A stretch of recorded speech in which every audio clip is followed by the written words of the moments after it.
Hello सामान को सगुन जोहार और मिट्टा ना ब्लॉग रे और तेना ब्लॉग दो ना टुसु नेल दो नोडा पुखुरी हज हुई करना और जतो खन फेमस कि निया सुर रना ना फेमस दो हुई करना नोडे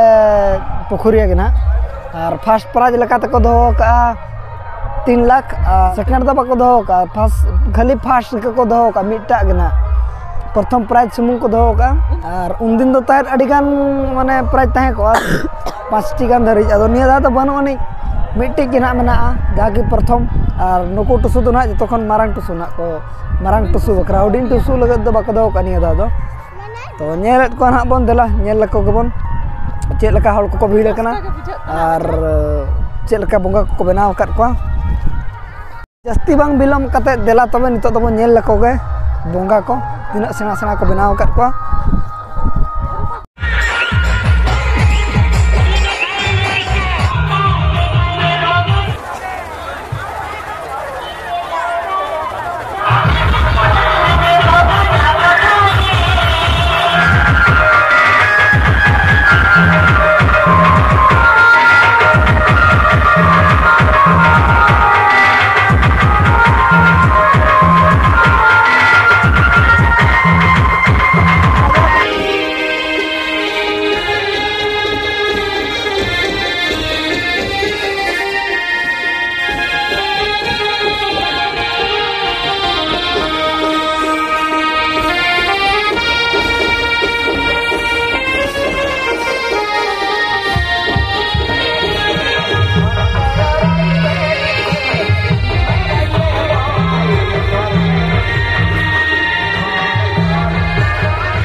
उनका टुसु बसंग तहन लना ताइदो और ओना उनका भीड़ हो अडी कोड़ा को भीड़ लेना और ओकोय प्राइज नाम के ओना मा तायनम तायनम मा मांग रबन हेज ना दो तेना वीडियो दो इना के तहन लना मा तबे बाय बाय सगुन वीडियो।